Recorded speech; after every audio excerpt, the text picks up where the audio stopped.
అయింది. ముందస్తు బెయిల్కు నిరాకరించింది. కాకాని దాఖలు చేసిన పిటిషన్ను ధర్మాసనం డిస్మిస్ చేసింది. ఈ మేరకు అండర్ గ్రౌండ్లో ఉన్న కాకానిని పట్టుకునేందుకు పోలీసులు తీవ్రంగా ప్రయత్నిస్తున్నారు. గత కొన్ని రోజులుగా పోలీసులకు చిక్కకుండా తప్పించుకుని తిరుగుతున్నారు కాకాని.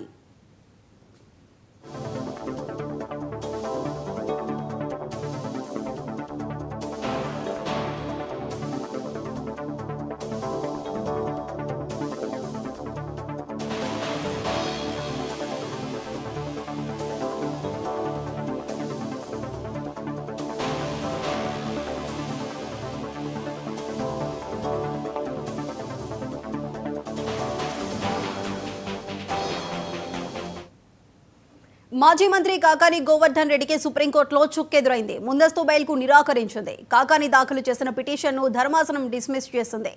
ఈ మేరకు అండర్ గ్రౌండ్లో ఉన్న కాకానిని పట్టుకునేందుకు పోలీసులు తీవ్రంగా ప్రయత్నిస్తున్నారు. గత కొన్ని రోజులుగా పోలీసులకు చిక్కకుండా తప్పించుకుని తిరుగుతున్నారు కాకాని.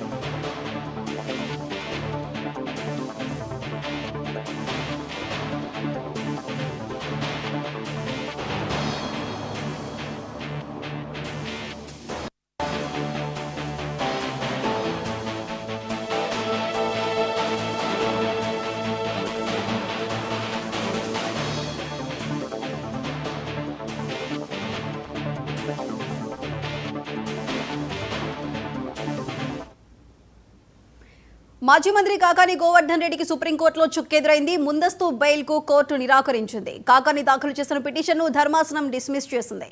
దీనికి సంబంధించి మరింత సమాచారం మా ప్రతినిధి మురళీకృష్ణ అందిస్తారు. మురళీకృష్ణ, చెప్పండి.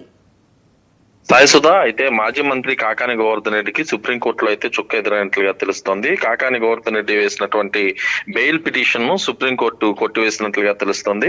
ఏదైతే క్వార్జు అక్రమ మైనింగ్, అదేవిధంగా ఎస్సీ ఎస్టీ కేసుల్లో ఇప్పటికే A4 నిందితుడిగా కాకాని గోవర్ధన్ రెడ్డి కొనసాగుతున్నారు. ఆయనకి పోలీసులు 3 సార్లు నోటీసులు ఇచ్చి విచారణకు హాజరు కావాలని ఆదేశించినప్పటికీ 3 సార్లు కూడా ఆయన హాజరు కాలేదు. దాదాపు 7 వారాల పైగా కూడా ఆయన అజ్ఞాతంలోనే ఉన్నారు. ఈ నేపథ్యంలో హైకోర్టులో ముందస్తు బెయిల్, అదేవిధంగా వివిధ కేసుల్లో క్వాష్ పిటిషన్లు వేస్తూ ఆయన ఇటు హైకోర్టును కూడా ఆశ్రయించారు. అయితే అక్కడ పూర్తిగా కూడా ఆయనకు వ్యతిరేకంగా తీర్పు రావడంతో ఒకసారిగా సుప్రీం కోర్టులో స్పెషల్ లీవ్ పిటిషన్ కూడా కాకాని గోవర్ధన్ రెడ్డి దాఖలు చేసుకున్నారు. అయితే ఈ నేపథ్యంలో అక్కడ వాదోపవాదనలు జరిగిన అనంతరం ఒక్కసారిగా ప్రభుత్వం తరపున న్యాయవాది ఇటు కాకాని గోవర్ధన్ రెడ్డికి సంబంధించినటువంటి అనేక వివరాలను కూడా న్యాయమూర్తి ముందు పెట్టినటువంటి పరిస్థితి కనిపించింది. అదేవిధంగా గోవర్ధన్ రెడ్డికి సంబంధించినటువంటి న్యాయవాది కూడా ఏదైతే తన క్లయింట్ కు వెంటనే బెయిల్ మంజూరు చేయవలసిందిగా అనేక అంశాలను కూడా లేవనెత్తారు. అయితే ధర్మాసనం ఈ విషయాన్ని పూర్తిగా పరిశీలించిన తర్వాత ప్రధానంగా కాకాని గోవర్ధన్ రెడ్డికి మాత్రం ఈ బెయిల్ పిటిషన్ మీద డిస్మిస్ చేస్తూ నిర్ణయం అయితే తీసుకుంది. అయితే ఈ కేసు తీవ్రత 7 వారాలుగా కాకాని గోవర్ధన్ రెడ్డి అజ్ఞాతంలో ఉండడం, తదితర కారణాల నేపథ్యంలో ఈ బెయిల్ ని కూడా తిరస్కరించి వెంటనే ఇటు కాకాని గోవర్ధన్ రెడ్డిని కూడా విచారణకు హాజరు కావాలని సూచించినటువంటి పరిస్థితి కూడా కనిపించిందని చెప్పుకోవచ్చు. ఏదేమైనప్పటికీ ప్రస్తుతం అయితే కాకాని గోవర్ధన్ రెడ్డి దాదాపు 7 వారాల పైగా కూడా ఇటు నెల్లూరులో కనిపించిన పరిస్థితి. పోలీసులకు కూడా ఆయన అందుబాటులో లేరు. ఈ క్రమంలో ఇప్పుడు పోలీసులు ఎలాంటి నిర్ణయం తీసుకుంటారు, అరెస్ట్ కు రంగమే ఉన్న సిద్ధం చేస్తారా, లేకుంటే అరెస్ట్ వారెంట్ తో ఆయన్ని సెర్చ్ చేస్తారా అనేది మాత్రం ప్రస్తుతం వివరాలు తెలియాల్సి ఉంది.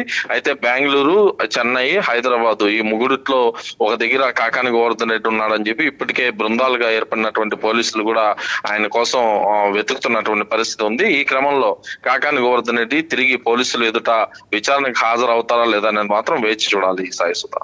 Right Muralikrishna, thank you.